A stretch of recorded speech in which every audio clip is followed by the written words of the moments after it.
Hi, hello, welcome back to my channel Learn and Practice with Teju. So today in this video we will see the direct 4 marks questions from the quadratic equations and the surface areas and the volume. That is the age problems and the both upstream downstream problems, motor problems is the direct questions. We will do that one. Sure 4 marks problems will come to.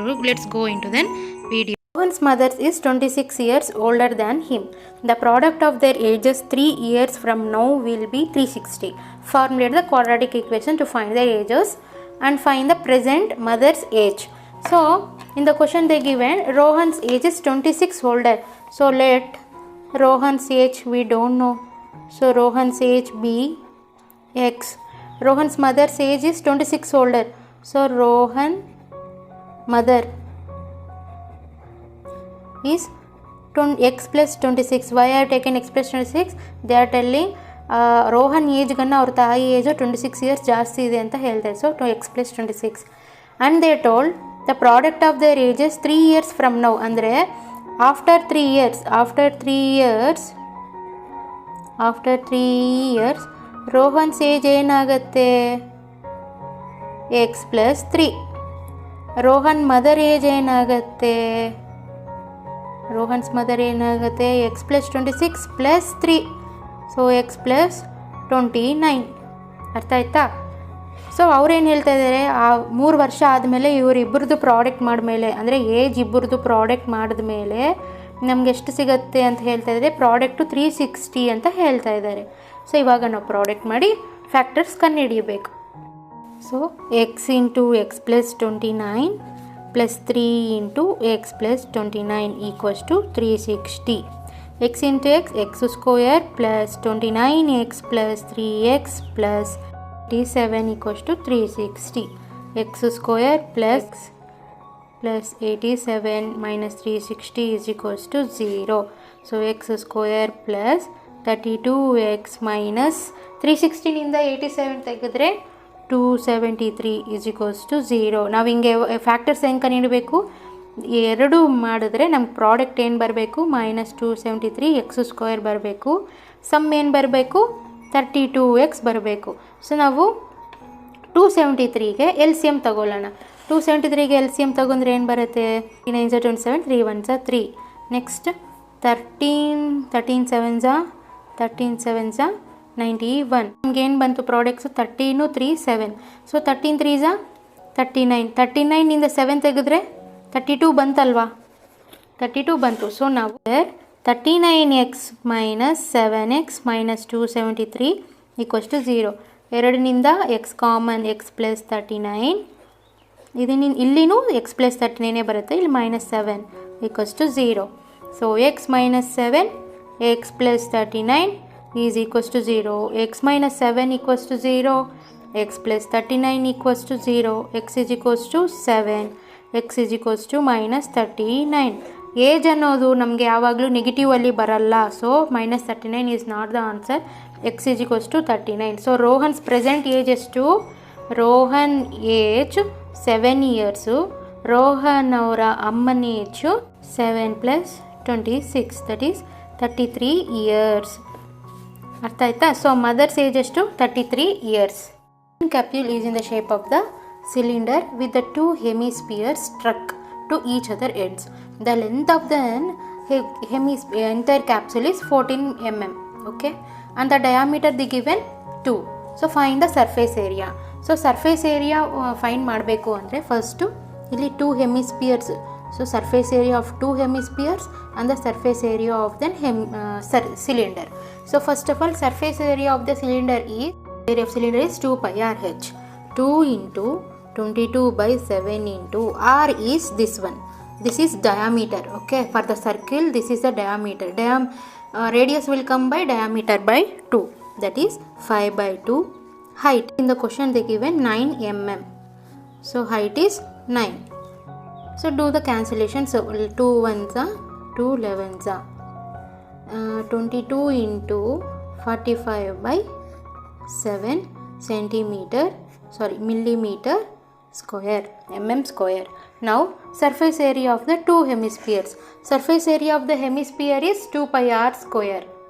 2 pi r square. But here how many hemispheres are there? 2, 1 and 2. So 2 into 2 pi r square. So 2 into 2 into 22 by 7 into r is same like that only, 5 by 2 into 5 by 2, because radius diameter how much they given? 5. So diameter by 2 is radius, so 5 by 2. You got it? 5 by 2. Okay, then 2 cancel. Here 2 cancel. So 22 into 25 by 7 mm square. Now we want the total surface area, means two hemispheres plus cylinder. Total surface area is equals to total surface of a capsule is equals to surface area of this cylinder plus 2 hemispheres. Surface of the cylinder how much we get? 22 into 45 by 7 plus this one is 22 into 25 by 7. Now take the common 22 by 7 from both. Now 45 plus 25. So 45 plus 25 is how much? 70. 7 ones are 7 tens. So that is equals to 770 mm square. That's it. Very important problem. A toy is in the form of the cone. Okay, and it is mounted by the hemisphere of the radius 3.5 and the height is also 3.5. The total height of the toy is 15.5 centimeters given, and we have to find out the surface area and the volume of this toy. Okay, here in this figure what is it is constituting? Here one cone and the hemisphere. So surface area of the cone and the surface area of the hemisphere, and we had to find out, and after that volume of this toy. Okay, let's go into the problem. I have wrote what they given. So height of the cone is height of the toy is 15.5 centimeters. Radius of the hemisphere 3.5 centimeters, and the radius of the cone for the cone and for the hemisphere the base is same, right? ಇದು cone, ಈ ಕೋನ್ಗೂ ಹೆಮಿಸ್ಪಿಯರ್ಗೂ base same ಇದೆ. So ಎಷ್ಟು ಕೊಟ್ಟಿದ್ದಾರೆ? 3.5 centimetres ಕೊಟ್ಟಿದ್ದಾರೆ. So radius of the cone, radius of the hemisphere ನಮಗೆ 3.5 centimetres ಆಯಿತು. ಇವಾಗ ನಮಗೆ radius height of the cone ಬೇಕು. ಈ ಹೈಟ್ ಆಫ್ ದ ಕೋನ್ ಹೆಂಗೆ ಬರುತ್ತೆ? ಈ ಟೋಟಲ್ ಹೈಟ್ನಿಂದ ನಾವು ಇದು ತೆಗೆದ್ಬಿಟ್ರೆ, ಟೋಟಲ್ ಹೈಟ್ನಿಂದ ಇದು ತೆಗೆದ್ಬಿಟ್ರೆ ನಮಗೆ ಇದು ಬಂದುಬಿಡುತ್ತೆ. ಸೊ ಟೋಟಲ್ ಹೈಟ್ ಏನಿದೆ? 15.5. ಟೋಟಲ್ ಹೈಟ್ನಿಂದ ಈ ಹೈಟ್ ಎಷ್ಟು ಕೊಟ್ಟಿದ್ದಾರೆ? 3.5 ತೆಗೆದ್ಬಿಟ್ಟಿದ್ರೆ ನಮಗೆ 12 ಸೆಂಟಿಮೀಟರ್ಸ್ ಬಂತು. ಅಂದರೆ ಹೈಟ್ ಆಫ್ ದ ಕೋನು 12 ಸೆಂಟಿಮೀಟರ್ಸ್ ಬಂದಿದೆ. Curved surface of the cone is pi r l and the curved surface of the hemisphere is, ನಿಮಗೆ ಡೌಟ್ ಬರ್ಬೋದು, ಹಿಯರ್ ಟೋಟಲ್ ಸರ್ಫೇಸ್ ಏರಿಯಾ ಅಂತ ಕೇಳ್ತಾ ಇದ್ರೆ ನೀವು ಯಾಕೆ ಕರ್ವ್ಡ್ ಸರ್ಫೇಸ್ ಅಂದರೆ ಲ್ಯಾಟ್ರಲ್ ಸರ್ಫೇಸ್ ಏರಿಯಾ ತೊಗೊತಾ ಇದ್ದೀರಾ ಅಂದರೆ total surface of the toy ಕೇಳ್ತಾ ಇರೋದು. Total surface of the toy ಕೇಳ್ತಾ ಇದ್ದಾರೆ ಅಂದರೆ ಇದು ಫುಲ್ಲು. ಅದಕ್ಕೆ ನಾವೇನು ಮಾಡ್ತಾ ಇದ್ದೀವಿ, ಈ ಲ್ಯಾಟ್ರಲ್ ಸರ್ಫೇಸು ಇದನ್ನು ಲ್ಯಾಟ್ರಲ್ ಸರ್ಫೇಸು ಎರಡು ಕಣ್ಣಿಡ್ಬಿಟ್ಟು ಎರಡು ಆ್ಯಡ್ ಮಾಡಿದ್ರೆ ನಮ್ಗೆ ಟೋಟಲ್ ಸರ್ಫೇಸ್ ಏರಿಯಾ ಬಂದುಬಿಡುತ್ತೆ. So total surface area, total surface ಅಂದರೆ ಏನು? ಸುತ್ತ ಇರೋದು, ಮೇಲೆ ಕೆಳಗಡೆ ಇರೋದು. ಸೊ ನಾವೇನು ಮಾಡ್ತಾಯಿದ್ದೀವಿ, ಈ ಲ್ಯಾಟ್ರಲ್ ಸರ್ಫೇಸು ಇದು ಲ್ಯಾಟ್ರಲ್ ಸರ್ಫೇಸ್ ಕನ್ವರ್ಟ್ ಬಿಟ್ಟು ಆಮೇಲೆ ಎರಡು ಆ್ಯಡ್ ಮಾಡಿದ್ರೆ ನಮ್ಗೆ ಟೋಟಲ್ ಸರ್ಫೇಸ್ ಬರುತ್ತೆ. So curved surface of cone ಇದು, ಕರ್ವ್ಡ್ ಸರ್ಫೇಸ್ ಆಫ್ ಇದು ಹೆಮಿಸ್ಫಿಯರ್ ಇಷ್ಟು ಬಂತು. So pi r l, pi ಅಂದರೆ 22/7 ಇಂಟು ಆರ್ ಎಷ್ಟು? 3.5. ಎಲ್ ಎಷ್ಟು? L is equals to square root of r square plus h square. Square root of r ಎಷ್ಟು? 3.5 square, h is 12 square. So that is square root of 12.25 plus 144.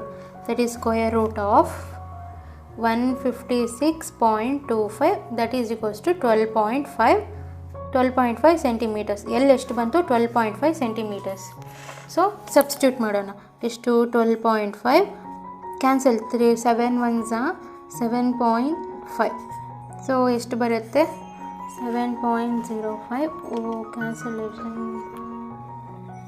137.5 centimeter square curved surface of cone. Now curved surface of the hemisphere.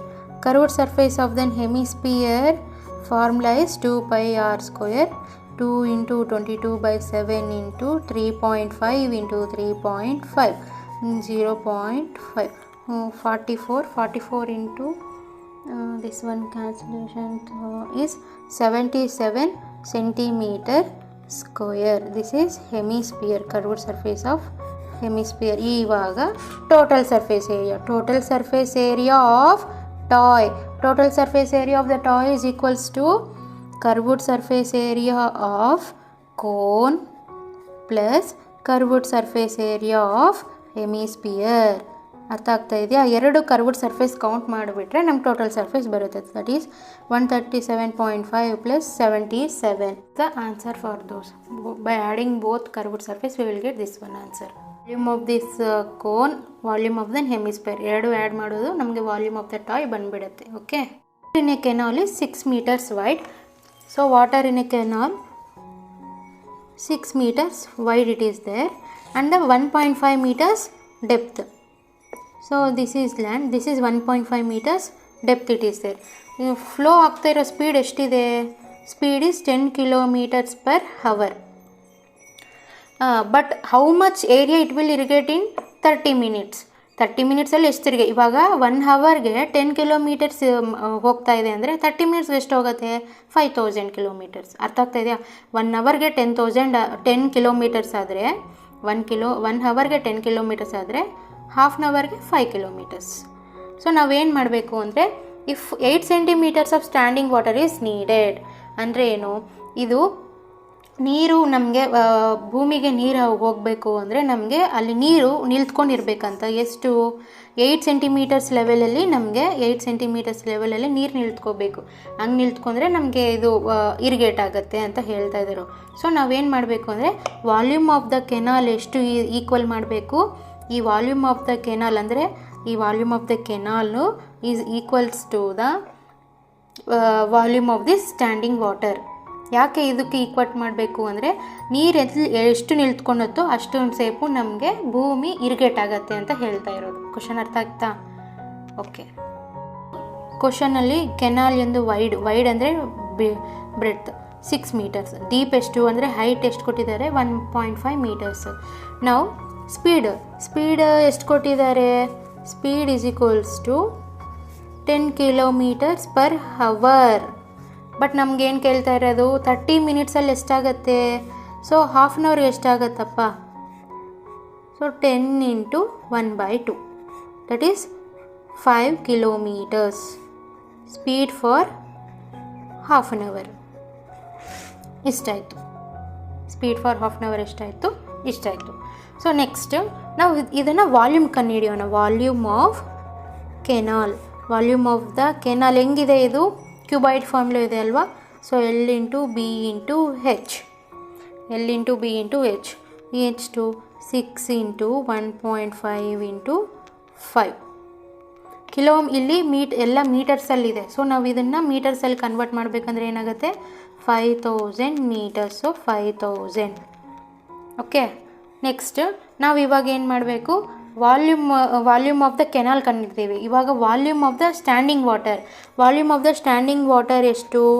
Standing water ಏನಾಗುತ್ತೆ? Volume of the standing water is standing water ಅಂದರೆ ಇವಾಗ ನೀರಿಲ್ಲಿ ನಿಲ್ತಿದೆ ಅಂತ. So ಎಷ್ಟು area ನಿಲ್ತಿದೆ, ಎಷ್ಟು depth ನಿಲ್ತಿದೆ. So ಎಷ್ಟು area ನಿಲ್ತಿದೆ, ಎಷ್ಟು ಡೆಪ್ತ್ ನಿಲ್ತಿದೆ. So area into height.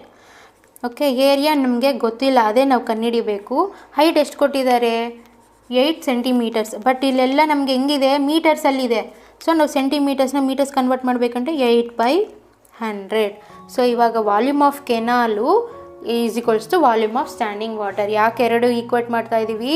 Because ಕೆನಾಲಲ್ಲಿ ನೀರು ಎಷ್ಟಿರುತ್ತೋ ಅಲ್ಲಿ ನೀರು ಇರಿಗೇಟ್ ಮಾಡೋಕ್ಕೆ ನೀರು ಅಷ್ಟು ನಿಲ್ತ್ಕೋಬೇಕು ಅಂತ ಹೇಳ್ತಾ ಇದ್ದಾರೆ.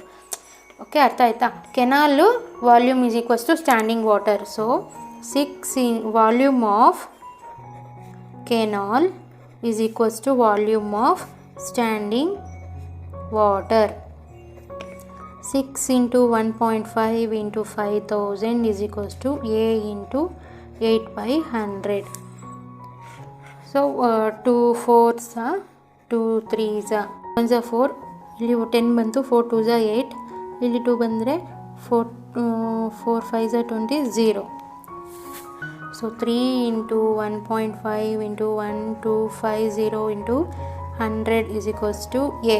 Area is equals to 5.62 hectare, because 1 hectare is equals to 10,000 metre square. ಕಷ್ಟ ಅನಿಸ್ತಾ ಇದೆಯಾ? ಇಲ್ಲಲ್ವಾ, ಈಸಿ. ಆ್ಯಕ್ಚುಲ್ಗೆ ನಾವು ಏನು ಮಾಡಬೇಕು, ಈ ಕೆನಾಲಲ್ಲಿ ಎಷ್ಟು ವಾಲ್ಯೂಮ್ ಇದೆ, ಕೆನಾಲ್ ವಾಲ್ಯೂಮ್ನ ಇರಿಗೇಟ್ ಮಾಡಬೇಕು. ಇವಾಗ ನಮಗೆ ಕೆನಾಲ್ ವಾಲ್ಯೂಮ್ನ ಇರಿಗೇಟ್ ವಾಲ್ಯೂಮ್ಗೆ ಯಾಕೆ ಈಕ್ವೇಟ್ ಮಾಡಬೇಕು ಅಂದರೆ, ಇವಾಗ ಪಂಪ್ನಿಂದ ನೀರು ಎಷ್ಟು ಬರ್ತಾಯಿದೆ ಅಂತ ನೋಡಿಕೊಂಡು ನಾವು ಎಷ್ಟು ಭೂಮಿಗೆ ಕಲಿಸ್ಬೋದು, ಎಷ್ಟು ಸೆಂಡ್ ಮಾಡ್ಬೋದು ಅಂತ ನಾವು ಕ್ಯಾಲ್ಕುಲೇಟ್ ಮಾಡ್ತೀವಿ. ಆ ಕ್ಯಾಲ್ಕುಲೇಟ್ ಮಾಡೋದು ಹೆಂಗೆ ಅಂದರೆ, so volume of the canal is equals to volume of the irrigation land. ಈಗ ಸ್ಟ್ಯಾಂಡಿಂಗ್ ವಾಟರ್ ಆರ್ ಸ್ಟ್ಯಾಂಡಿಂಗ್, ಇದನ್ನು ವಾಲ್ಯೂಮ್ ಹೆಂಗಿದೆ, ಕ್ಯೂಬಿಕ್ ಫಾರ್ಮ್లో ಇದೆ. So LBH. ಇದು ಹೆಂಗಿದೆ, ಒಂದು ಏರಿಯಾ ನಮ್ಗೆ ಗೊತ್ತಿಲ್ಲ, ಸೊ ಏರಿಯಾ ಇಂಟು ಹೈಟ್, ಎರಡನ್ನೂ ಈಕ್ವೇಟ್ ಮಾಡ್ತೀವಿ. ನಮ್ಗೆ ಇಷ್ಟು ಬಂದಿದೆ ಆನ್ಸರ್. ಇಷ್ಟಕ್ಕೆ ಬರಿಬೋದು ನೀವು ಲಾಸ್ಟು, ಇಲ್ಲಾಂದರೆ 1 ಹೆಕ್ಟರ್ ಇಷ್ಟಕ್ಕೆ ಈಕ್ವಲ್, ಸೊ ಹೆಕ್ಟರ್ಸ್ ಫಾರ್ಮಲ್ಲಿನೂ ಬರಿಬೋದು ಅಷ್ಟೇ. Motor boat whose speed is 18 km/h in still water takes 1 hour more to go the 24 kilometers upstream than the time taken to return downstream to the same spot. Find the speed of the stream. So question ಏನು ಕೊಟ್ಟಿದ್ದಾರೆ ಇಲ್ಲಿ, ಎಷ್ಟಿದೆ, 24 kilometre ಇದೆ. ಈ 24 kilometre ಡಿಸ್ಟೆನ್ಸ್ನ Appu ಹೋಗೋವಾಗ 1 hour ಜಾಸ್ತಿ ತೊಗೊಳುತ್ತೆ ಅಂತ. ಎಷ್ಟು ಇದೆ ಡಿಸ್ಟೆನ್ಸು, 24 ಕಿಲೋಮೀಟರ್ಸ್. 24 ಕಿಲೋಮೀಟರ್ಸ್ ಇರೋವಾಗ 1 hour ಜಾಸ್ತಿ ತೊಗೊಳತ್ತಂತ ಈ ಬೋಟ್ ಮೇಲೆ ಹೋಗೋಕ್ಕೆ. ಅದೇ ಕೆಳಗಡೆಗೆ ಬರೋವಾಗ, ಕೆಳಗಡೆ ಅಂದರೆ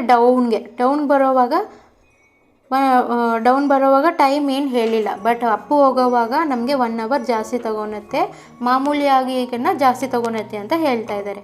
ನಾವೇನು ಮಾಡಬೇಕು, ಇವಾಗ ಸ್ಪೀಡ್ ಆಫ್ ದ ಸ್ಟ್ರೀಮ್ ಎಷ್ಟಿದೆ ಅಂತ ಕಂಡುಹಿಡಿಬೇಕು. Speed of the boat in the still water, speed of the boat still water ಎಷ್ಟು ಕೊಟ್ಟಿದ್ದಾರೆ, 18 km/h. ಸೊ ಇದು ಬೋಟ್ ಅನ್ಸುತ್ತೆ, ಇದು ಬೋಟ್ ಅಂದ್ಕೊಳ್ಳಿ. ಇವಾಗ ಡಿಸ್ಟೆನ್ಸ್ ಎಷ್ಟು ಹೋಗಬೇಕು, 24 ಕಿಲೋಮೀಟರ್ಸ್ ಡಿಸ್ಟೆನ್ಸ್ ಹೋಗಬೇಕು ಬೋಟು. ಅಪ್ಪಲ್ಲಿ ಹೋಗೋವಾಗ ಅದು 1 hour ಜಾಸ್ತಿ ತೊಗೊಳುತ್ತೆ ಅಂತ ಹೇಳ್ತಾ ಇದ್ದಾರೆ.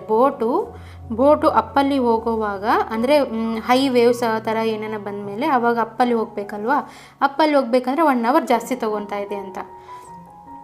ಕೆಳಗಡೆ ಡೌನಲ್ಲಿ ಬರೋವಾಗ ಡೌನಲ್ಲಿ ಬರೋದಕ್ಕನ್ನು ಅಪ್ಪಲ್ಲಿ ಹೋಗೋವಾಗ 1 hour ಜಾಸ್ತಿ. It's taking the more time when it is going in the up side. So ನಾವು ಏನು ಮಾಡಬೇಕು ಅಂದರೆ, ಇಲ್ಲಿ ಬೋಟ್ ಆಫ್ ದನ್ ಯಾವಾಗಲೂ ನಮಗೆ ಬೋಟ್ ಅಪ್ ಸೈಡ್ ಹೋಗ್ತಾ ಇದೆ ಅಂದರೆ ಏನು ಮಾಡಬೇಕು ಅಂದರೆ, speed of the boat minus speed of the stream. ಅಪ್ಪಲ್ಲಿ ಹೋಗೋವಾಗ ಮೈನಸ್ ಮಾಡಬೇಕು, ಡೌನಲ್ಲಿ ಹೋಗೋವಾಗ ಪ್ಲಸ್ ಮಾಡಬೇಕು. ಯಾಕೆ ಸ್ಪೀಡ್ ಆಫ್ ದ ಅಪ್ ಹೋಗೋವಾಗ ಮೈನಸ್ ಮಾಡಬೇಕು, ಸ್ವಲ್ಪ ಸ್ಪೀಡ್ ಕಡಿಮೆ ಆಗುತ್ತೆ, ಸೊ ಮೈನಸ್ ಬರುತ್ತೆ. ಡೌನಲ್ಲಿ ಬರೋವಾಗ ಸ್ಪೀಡ್ ಜಾಸ್ತಿ ಆಗುತ್ತೆ, ಸೊ ಪ್ಲಸ್ ಬರುತ್ತೆ. ಸೊ ನೆನ್ಪಿಟ್ಕೊಳ್ಳಿ. So upstream speed in then upstream is equals to speed of the ಬೋಟೇ ಅಲ್ವಾ ಹೋಗೋದು, ಅದಕ್ಕೆ ಬೋಟ್ ತೊಗೋಬೇಕು ನಾವು. Speed of the boat in the still water ಅಂದರೆ ವಾಟರಲ್ಲಿ ಮೂವ್ ಆಗ್ತಾ ಇರೋ, ಸುಮ್ಮನೆ ನಿಲ್ಲಿಸಿರ್ತಾರಲ್ವ ಆವಾಗ, plus speed of the stream ಅಂದರೆ ನೀರು ಎಷ್ಟು ಸ್ಪೀಡಲ್ಲಿ ಹೋಗ್ತಾ ಇದೆ ಅದು. ಬಟ್ ನಾನು ಏನು ಹೇಳಿದ್ದೀನಿ, ಅಪ್ಪಲ್ಲಿ ಹೋಗೋವಾಗ ಮೈನಸ್ ತಗೋಬೇಕು. ಸ್ಪೀಡ್ ಆಫ್ ದ ಬೋಟ್ ಎಷ್ಟು, 18 - s. ಅದೇ ಸ್ಪೀಡ್ ಆಫ್ ದನ್ ಡೌನ್ ಹೆಂಗೆ, ಡೌನ್ ಏನು, speed of boat in still water plus speed of the stream ಅಂದರೆ ಪ್ಲಸ್ ಬರುತ್ತೆ ಇಲ್ಲಿ. ಯಾಕೆ, ಸ್ಪೀಡ್ ಜಾಸ್ತಿ ಆಗತ್ತಲ್ವಾ. ಏನು ಹೇಳ್ತಾ ಇದ್ದಾರೆ, time taken to return the downstream, time taken ಎಷ್ಟು, 1 hour ಜಾಸ್ತಿ ಆಗ್ತಾಯಿದೆ. ಎಲ್ಲಿ 1 hour ಜಾಸ್ತಿ ಆಗ್ತಾಯಿದೆ, ಡೌನ್ ಸ್ಟ್ರೀಮ್ ಹೋಗೋವಾಗ 1 hour ಕಡಿಮೆ ಆಗ್ತಾಯಿದೆ, ಅಪ್ ಸ್ಟ್ರೀಮ್ ಹೋಗೋವಾಗ 1 hour ಜಾಸ್ತಿ ಆಗ್ತಾಯಿದೆ. So 1 hour is more when it is going in the upstream. So 1 hour time ಹಿಂಗೆ ಬರುತ್ತೆ, distance by speed. So distance ಏನಿದೆ 24 ಬೈ ಸ್ಪೀಡ್ ಎಷ್ಟು, ಅಪ್ ಸ್ಟ್ರೀಮಲ್ಲಿ ಹೋಗೋವಾಗ 18 - s. ಅರ್ಥ ಆಯ್ತಾ. Is 24 by 18/s is equals to 24/18 + s +1 ಯಾಕೆ ಬಂದಿದೆ, 1 hour ಜಾಸ್ತಿ.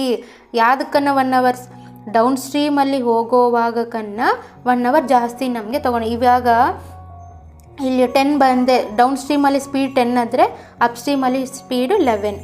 ಅದಕ್ಕೆ 1 hour ಜಾಸ್ತಿ ಅಂತ ತೊಗೊಂಡಿದ್ದೀವಿ. ಅರ್ಥ ಆಯ್ತಾ? So 24/18 - s is equals to 24.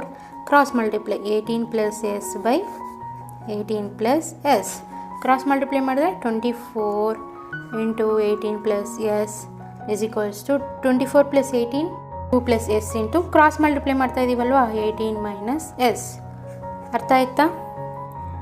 ಇದು 24 into 18 plus s 24 plus 18 42 plus into 18 minus s. 24 into 18 is 432 plus 24s. 42 into 18 756. 42 into s minus 42s plus 18s minus s square. 42 into this whole term and after this s into this whole term. Next 432 plus 24s is equals to 756 minus 40 minus 24s minus s square. Numbers comes to bring this RHS to LHS side. For 432 plus 24s plus becomes minus 756 plus 24s minus s square comes to this side plus s square equals to 0. Did you understand this one? So what I did here, 42 into 18 minus s plus this second term s into 18 minus s. That's it. 32 minus 756 minus 324 plus 48s plus s square equals to 0. So it is in the form of quadratic equation, right? A square plus 48s and s minus 324 is equals to 0. It is in the form of quadratic equation. Ax square plus bx plus c. A is s, b is 48. This quadratic equation you have to find the roots. So product if you do means we will get minus 324 s square. Sum should become 48s. So factors will be 54s into 6s. 54s into 6s. We should take minus for 6 because here higher number is 48. It is for plus symbol. So 54s minus 6s. Why I have not taken for them 54 minus? Because here 48 the 48 will take then higher number sign itself. Here higher number plus is there, so we have to take for the 6x. So s square plus 54s minus 6x minus 324 equals to 0. S plus 54, same term will come in the s plus 54. Now we take common minus 6. So s minus 6 into s plus 54 equals to 0. S minus 6 equals to 0. S plus 54 equals to 0. So x is equals to 6. S is equals to minus 54. As minus 54 can't be the speed. Speed ಅನ್ನೋದು ನಮಗೆ ಯಾವಾಗಲೂ negative ಅಲ್ಲಿ ಬರಲ್ಲ. So s is equals to 6 is the speed of the still water. Speed ಅನ್ನೋದು ನಮಗೆ s is equals to 6 km/h ಬಂದಿದೆ. ಅದೇ ಅಷ್ಟೇ ಆನ್ಸರ್.